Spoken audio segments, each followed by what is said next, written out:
Dies ire, dies illa, solvet seclum in favilla. Ang kwentong ito ay hango sa totoong buhay. Karanasan ito ng isa sa mga co-dabber ko na si Kuya Maynard. Taong 2006, Diplomat Hotel, Baguio City. Itong mga panahong ito, yung grupo ni Kuya Maynard noon, yung mga tipong happy-go-lucky. Lahat kasi sila sa grupo nila noon, puro mapepera. Kung anong maisipan nilang gawin, ginagawa nila. Kung saan nila maisipang pumunta, pinupuntahan nila. Hanggang isang hapon, itong isa sa mga kagrupo nila, nagyaya sa Baguio gawa ng meron siyang nabili dito na bagong apartment. Nasa isang building yun. Hindi ko nalang babanggitin yung pangalan. Gawa ng hanggang ngayon kasi nag-ooperate pa yun. Baka mamaya wala nang umupa sa kanya. Lahat sila sa grupo nagkasundong pumunta. 15 sila dapat pero 13 lang silang tumuloy doon. Bilang yung 2 kasi sa grupo nila, merong emergency sa kani-kanilang pamilya. Nung bumiyahe sila doon, ayos naman. 3 sasakyan ang dala nila. Gawa ng marami sila. Tsaka wala sa isip nilang lahat yung mga multo-multo o kung anong klaseng nilalang pa yan. Ang gusto lang nila, makapunta ng Baguio at mabinyagan yung bagong apartment ng tropa nila. Dumating sila sa Baguio ng Biyernes, 6:00 ng hapon. Pagtingin nila sa apartment, malaki yun. Kasya ang 8. Kaso lang, 13 sila. Ang inisip ng 5, kukuha na lang sila ng isa pang unit tapos rerentahan na lang nila ng 2 araw. Total naman, hanggang linggo lang sila doon. Pero yung may-ari ng apartment, hindi pumayag. Maganda kung sama-sama sila sa unit niya. Magsiksikan na lang para mas masaya. Nagkasundo naman silang lahat na doon na lang magtabi-tabi sa unit niya. Meron silang kagrupo na tawagin na lang natin sa pangalang Reg. Merong kasama si Reg na chicks noon. Kaya pala gusto nilang kumuha ng isa pang unit para makascore siya. Dala ng init ng katawan, nagpaalam sila na maliligo sila ng sabay ng kasama niyang chicks. Nung naliligo na sila, maya-maya pa, nagtaka itong si Kuya Maynard kasi sobrang tagal naman ni Reg tsaka nung kasama nitong babae.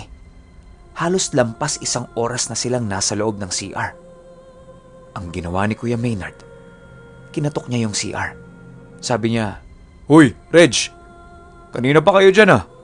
Ano na, ginawa ng bahay?" Doon lang bumukas yung pintuan ng CR. Tapos itong si Reg, galit na galit. Ang sabi niya, "Bakit niyo naman kami pinagtitripan, pre? Kanina pa kami labas na labas tsaka katok ng katok. Hinaharangan niyo yung pinto tapos parang pinipigilan niyo pa yung doorknob na bumukas." Lahat sila nagtinginan. Kasi wala namang humarang. At wala naman silang narinig na merong sinasabi itong sila Reg habang nasa loob sila ng CR. Habang nasa gitna sila ng diskusyon, bigla-bigla na lang sumigaw si Reg ng, "Nard! Putya, ano yun?" Nakaramdam ng kakaibang kilabot si Kuya Maynard. Tapos ang sabi ni Kuya, "Huh? Bakit? Ano ba yun?" Mangyak-ngyak pang sinabi ni Reg kay Kuya Maynard na meron siyang nakitang mukha ng matandang lalaki na nakatitig sa kanila sa labas ng bintana. Lahat sila nagtaka kasi yung pwesto ng apartment nasa 4th floor yon. Tapos pagsilip mo sa bintana nun, bakanteng lote ang makikita mo. Tapos napakadilim. Biglang nagsalita yung isang kagrupo nila na merong third eye. At tawagin na lang natin siya sa pangalang Don J. Ang sabi ni Don J sa kanila, wag na nilang pansinin kung ano man ang nakita nila. Kasi kapag lalo nilang pinansin yun, hindi sila titigilan. Nung palabas na si Reg sa CR, naramdaman niya na merong pumigil sa braso niya. Paglingon niya dito, isang binatang duguan ang muka ang nakahawak sa braso niya habang umiiyak ito at nagsasalita ng, "Pagdasal niyo naman ako! Ang hirap-hirap dito!" Halos mabaliw siya sa nakita niya at napayakap siya kay Kuya Maynard. Sigaw siya ng sigaw na, may multo, alis na tayo dito!" Sinilip ni Don Jay yung CR. Lalo silang natakot kasi kinausap pa ito ni Don Jay. Maya-maya pa, ang sabi ni Don Jay, magtirik na lang sila ng kandila sa CR. Yung binata na nakita ni Reg, dating construction boy doon na namatay. Nung nakapagtirik na sila ng kandila, kakaibang trip naman ang ginawa nila.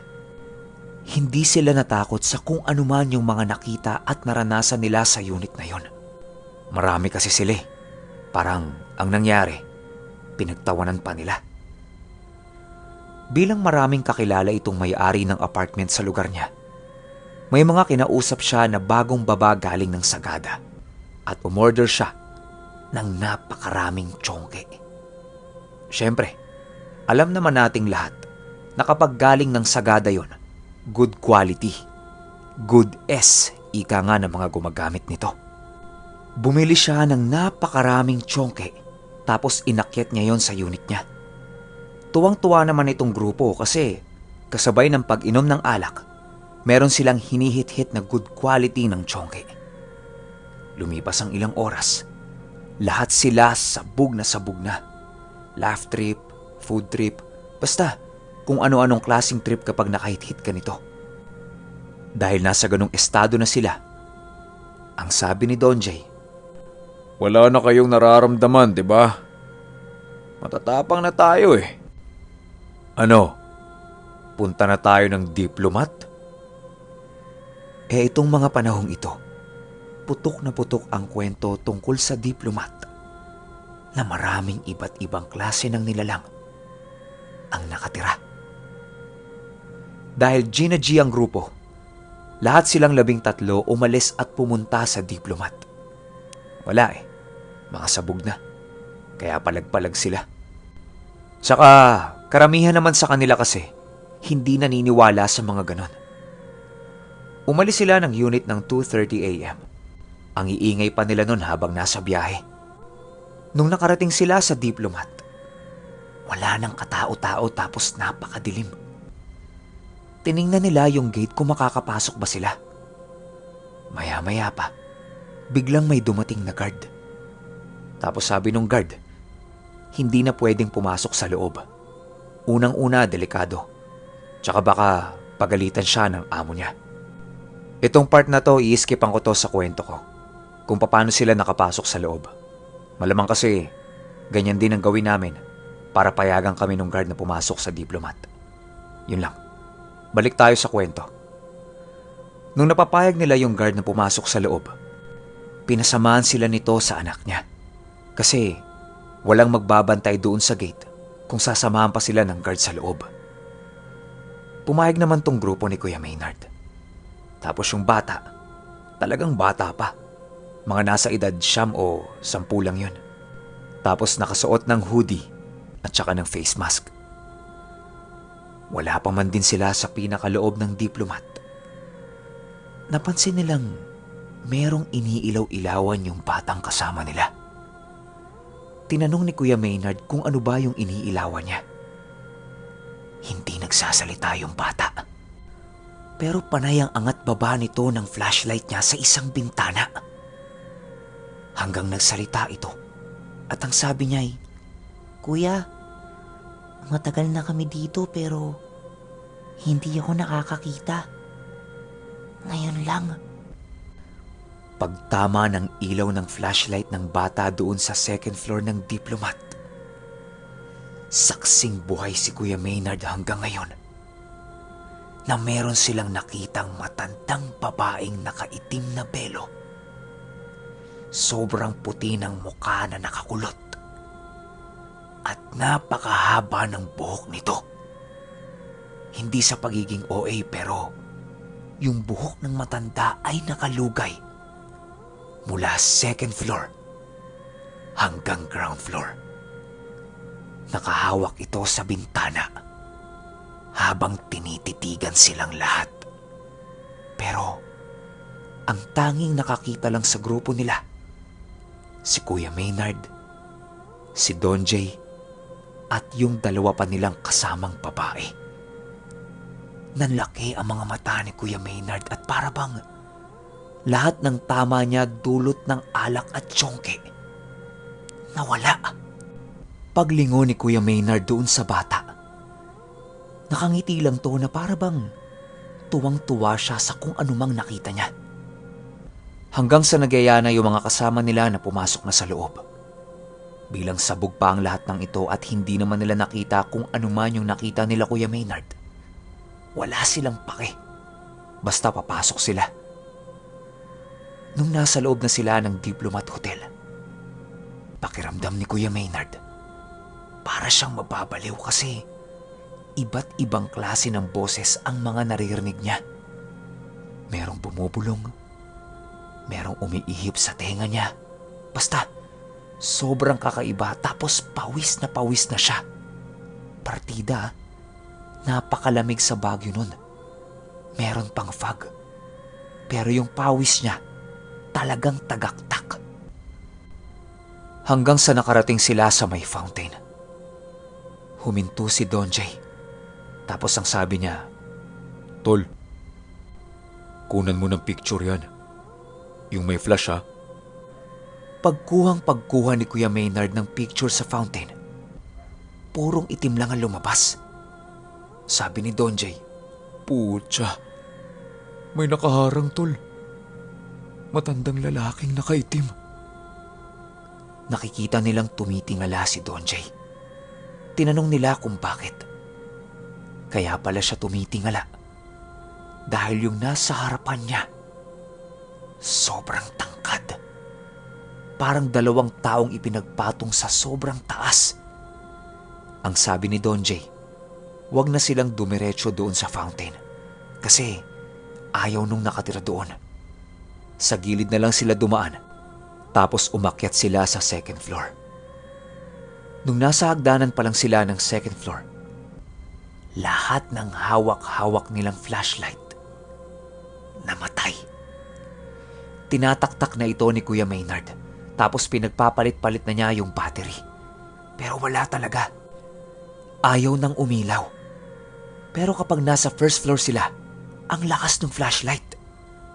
Ang sabi ni Don Jay, bumalik sila doon sa guard. Tanungin nila kung merong kandila. Kasi hinding-hindi talaga sila makakaakyat ng second floor. Gawa ng napakaraming iba't ibang klase ng nilalang ang humaharang sa kanila.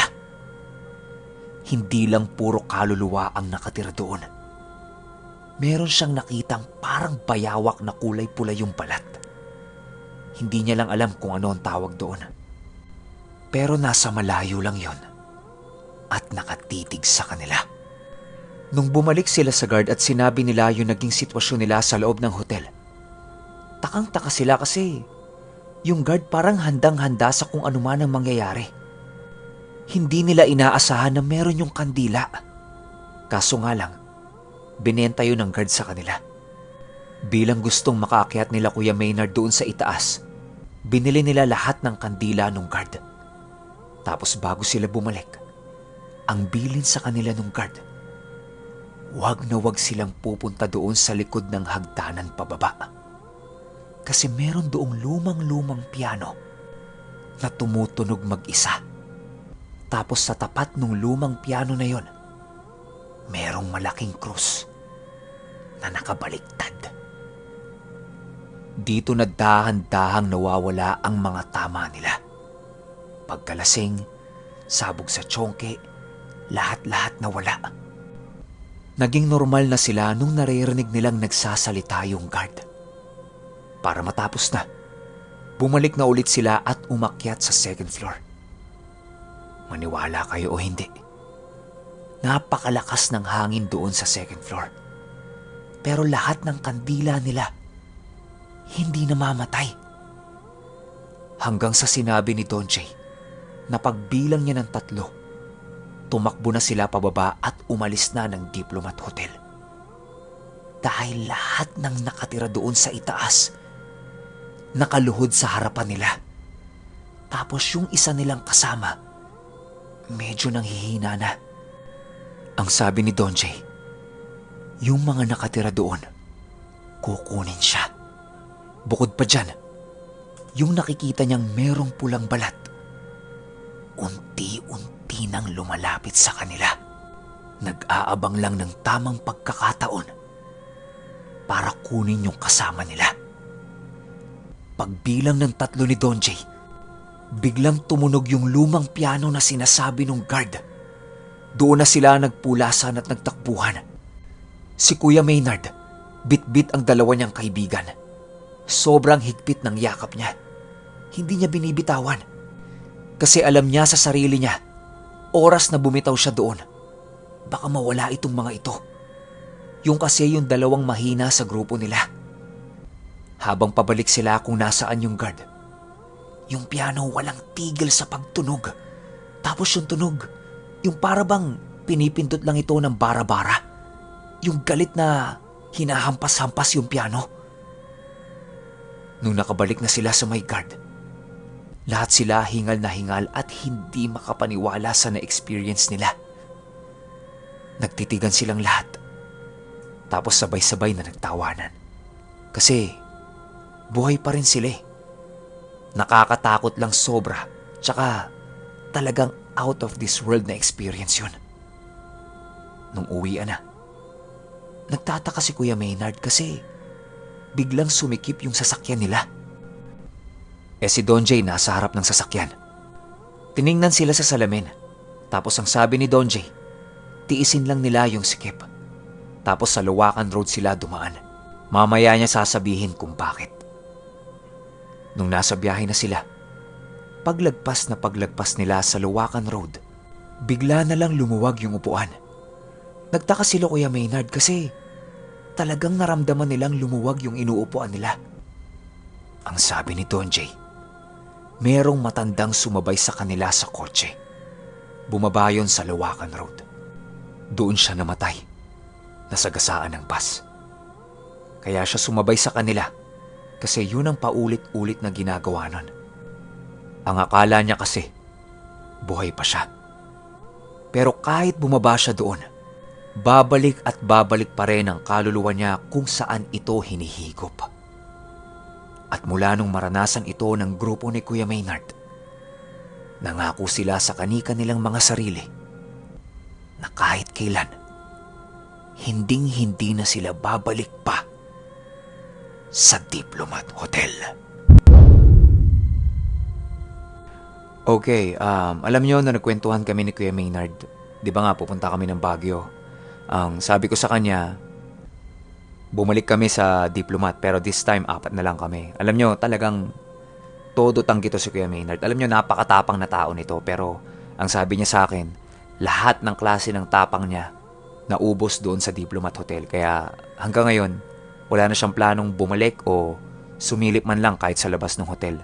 Isipin niyo, ganong kalala yung binigay sa kanyang trauma ng hotel na yon. Tsaka opinion ko sa kwento, parang hindi ko na kailangan magbigay pa ng opinion ko kasi marami na rin naman siguro sa inyo ang merong karanasan sa Diplomat Hotel na to. Tsaka yun nga, pupuntahan namin to. Pero 3 lang kami. Sa mga naka-add sa akin sa Facebook, kilala nyo na kung sino yung 2 kong kasama. Alam nyo, ngayon pa lang nung narinig ko yung kwento ni Kuya Maynard, parang nagdadalawang isip na ako eh. Pero para meron ako maipakita sa inyo at para na rin medyo maiba ang content natin, sasadyain namin tong puntahan ng 3:00 ng madaling araw. Sana lang makalusot yung dahilan ko sa guard. Pero kung meron akong avid listener na taga Baguio tapos meron siyang full access sa Diplomat Hotel, PM mo naman ako sa Facebook ko o di kaya email mo ko. Kung gusto mo, sumama ka na rin. So paano? Kita-kits tayo sa Baguio. Yun lang. Hanggang sa susunod na kwento. Salamat.